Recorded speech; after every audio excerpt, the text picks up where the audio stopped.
प्राचीन भारत, जिसे कभी विश्वगुरु कहा जाता था, इसकी शक्ति का मूल कारण वेदों का अध्ययन और नैतिक शिक्षा थी। वैदिक युग में आर्यों की संस्कृति और सभ्यता को जानने का वेद ही एकमात्र साधन है। मानव जाति और विशेषतः वैदिकों ने अपने शैशव में धर्म और समाज का किस प्रकार विकास किया, इसका ज्ञान केवल वेदों में ही मिलता है। सभी रोगों की प्राकृतिक चिकित्सा मंत्रों, यज्ञों और जड़ी बूटियों द्वारा वेदों में उपलब्ध है। तो आइए वेदों के बारे में जानें। और हाँ, आपने यदि मेरे इस चैनल को सब्सक्राइब नहीं किया है तो सब्सक्राइब करें और बेल आइकन भी दबाएं और अपनी वैल्यूएबल कमेंट्स भी दें, ताकि मैं मोटिवेट हूँ और अगर कुछ सुधार की आवश्यकता हो तो उस सुधार भी मैं अवश्य करूँ। नमस्कार सभी को। आज हम ऋग्वेद के प्रथम मंडल के सूक्त 23 के बारे में जानेंगे। हे वायुदेव, अभिशुद्ध सोमरस तीखा होने से दुग्ध मिश्रित करके तैयार किया गया है। आप आएं और उत्तर वेदी के पास लाए गए इस सोमरस का पान करें। सोमरस क्या है? एक बहुत ही अद्भुत पेय है और बहुत ही शक्तिवर्धक पेय है। और इसमें क्या है, क्योंकि ये तीखा है इसलिए इसमें दुग्ध भी मिश्रित किया जाता है। जिनका यश दिव्य लोक तक विस्तृत है, ऐसे इंद्र और वायुदेवों को हम सोमरस पीने के लिए आमंत्रित करते हैं। मन के तुल्य वेग वाले, सहस्त्र चक्षु वाले, बुद्धि के अधीश्वर इंद्र एवं वायुदेवों का ज्ञानी जन अपनी सुरक्षा के लिए आह्वान करते हैं। सोमरस पीने के लिए यज्ञ स्थल पर प्रकट होने वाले परम पवित्र एवं बलशाली मित्र का, वरुण देवों का हम आह्वान करते हैं। सत्य मार्ग पर चलने वालों का, उत्साह बढ़ाने वाले तेजस्वी मित्र वरुणों का हम आह्वान करते हैं। वरुण एवं मित्र देवता अपने समस्त रक्षा साधनों से हम सबकी इस हर प्रकार से रक्षा करते हैं। वे हमें महान वैभव संपन्न करें। मरुदगणों के सहित इंद्रदेव को सोमरस पान के निमित्त बुलाते हैं। ये मरुदगणों के साथ आकर तृप्त हों। मरुदगण कौन है? मरुदगण है इंद्र की सखा, एक तरह से उनकी सेना है और हमेशा इंद्र के साथ रहते हैं और हर समय इंद्र का साथ देते हैं। दानी पूषा देव के समान इंद्रदेव दान देने में श्रेष्ठ हैं। वे सब मरुदगणों के साथ हमारे आह्वान को सुने। हे उत्तम दानदाता मरुतों, आप अपने उत्तम साथी और बलवान इंद्रदेव के साथ दुष्टों का हनन करें। दुष्टता हमारा अतिक्रमण न कर सके। सभी मरुदगणों को हम सोमपान के निमित्त बुलाते हैं। वे सभी अनेक रंगों वाली पृथ्वी के पुत्र, महान वीर एवं पराक्रमी हैं। वेग से प्रवाहित होने वाली मरुतों का शब्द विजयनाथ की सदृश गुंजित होता है। उससे सभी मनुष्यों का मंगल होता है। चमकने वाली विद्युत से उत्पन्न हुए मरुदगण हमारी रक्षा करें और प्रसन्नता प्रदान करें। विज्ञान का मत है कि मेघों में बिजली चमकने से नाइट्रोजन आदि में उर्वरता बढ़ाने वाले यौगिक बनते हैं। वे निश्चित रूप से जीवन रक्षक एवं हितकारी होते हैं, क्योंकि अगर पृथ्वी उपजाऊ होएगी तो क्या होगा? जो भी चीज़ें, अन्न इत्यादि बहुत जल्दी उपजाऊ होंगे और उपजेंगे अच्छे से। हे दीप्तिमान पूषा देव, आप अद्भुत तेजों से युक्त एवं धारण शक्ति से संपन्न हैं। अतः सोम को धूलोक से वैसे ही लाएं जैसे खोए हुए पशु को ढूंढकर लाते हैं। दीप्तिमान पूषा देव ने आंतरिक गुहा में छिपे हुए शुभ्र तेजों से युक्त सोमरज को प्राप्त किया। वे पूषा देव हमारे लिए याग के हेतु सोमों के साथ वसंत आदि षटक्तुओं को क्रमशः वैसे ही प्राप्त कराते हैं जैसे अनाजों के लिए कृषक बार बार खेत जोतता है। यज्ञ की इच्छा करने वालों के सहायक मधुर रस रूप जल प्रवाह माताओं के सदृश पुष्टिप्रद हैं। वे दुग्ध को पुष्ट करते हुए यज्ञ मार्ग से गमन करते हैं। यज्ञ द्वारा पुष्टि प्रदायक रस प्रवाहों के विस्तार का उल्लेख है।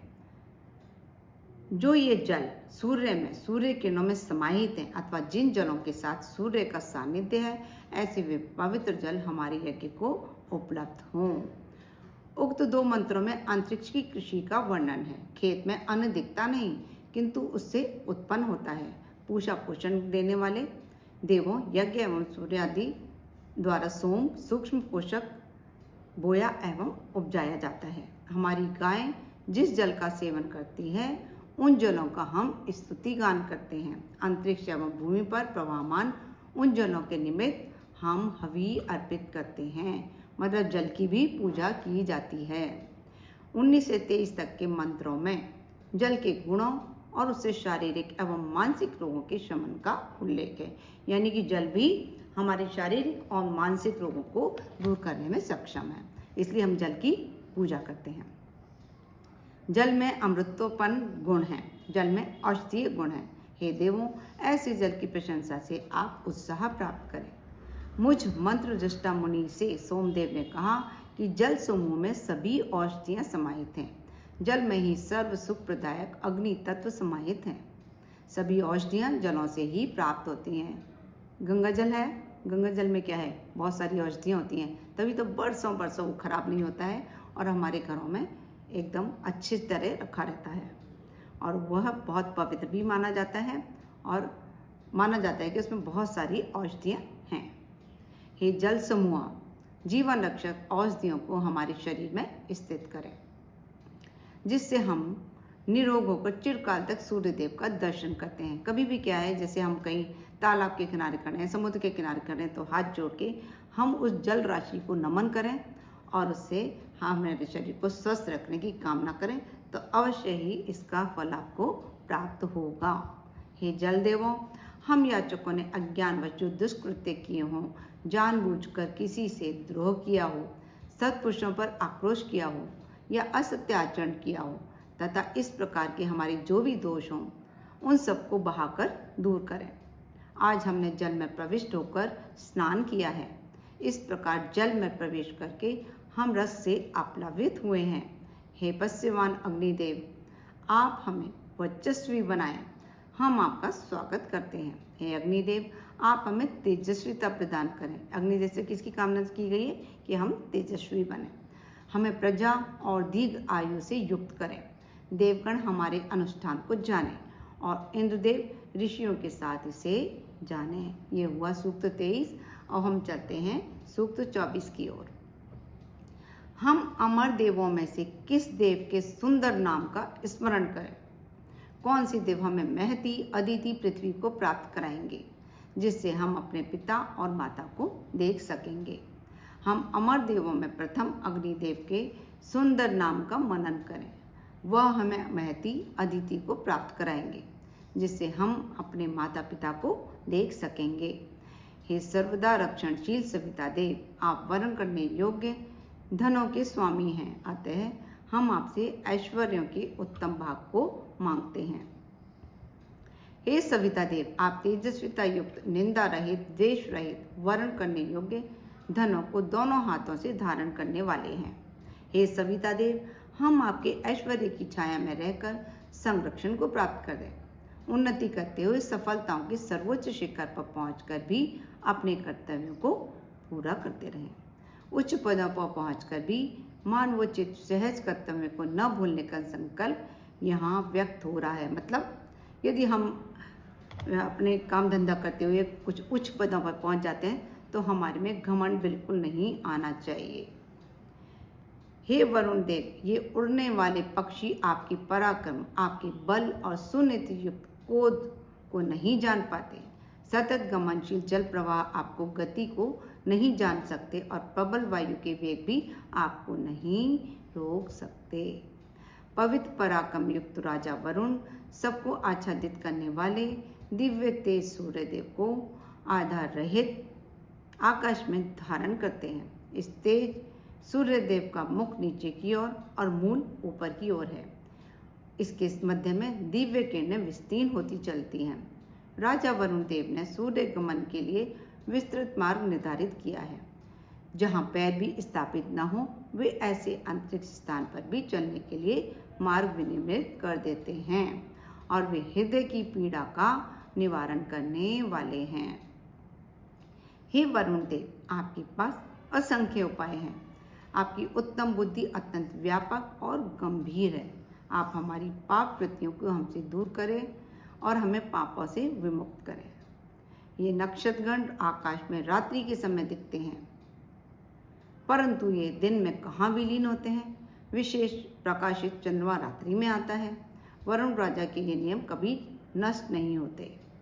हे वरुण देव, मंत्र रूप वाणी से आपकी स्तुति करते हुए आपसे याचना करते हैं।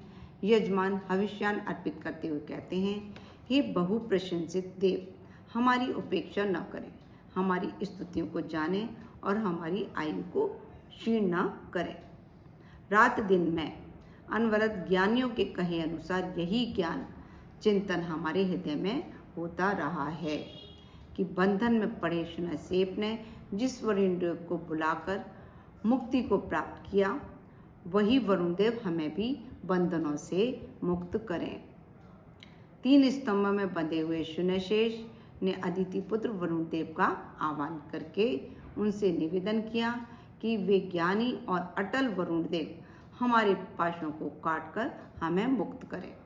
हे वरुण देव, आपके क्रोध को शांत करने के लिए हम स्तुति रूप वचनों को सुनाते हैं। हे वरुण देव, आपके क्रोध को शांत करने के लिए हम स्तुति रूप वचनों को सुनाते हैं। हविद्रव्य के द्वारा यज्ञ में संतुष्ट होकर हे प्रखर बुद्धि वाले राजन, आप हमारे यहाँ वास करते हुए हमें पापों के बंधन से मुक्त करें। हे वरुण देव, आप तीनों तापों रूपी बंधनों से हमें मुक्त करें। आधिदैविक, आदि भौतिक और आध्यात्मिक पाश हमसे दूर हों तथा मध्य के एवं नीचे के बंधन अलग करें। हे सूर्य पुत्र, पापों से रहित होकर हम आपके कर्म फल सिद्धांत में अनुशासित हों, दयनीय स्थिति में हम न रहें। ये हुआ सूक्त 23 और 24। हम मिलते हैं आगे फिर सूक्त 25 के साथ। तब तक के लिए नमस्कार। स्वस्थ रहो, खुश रहो, मस्त रहो।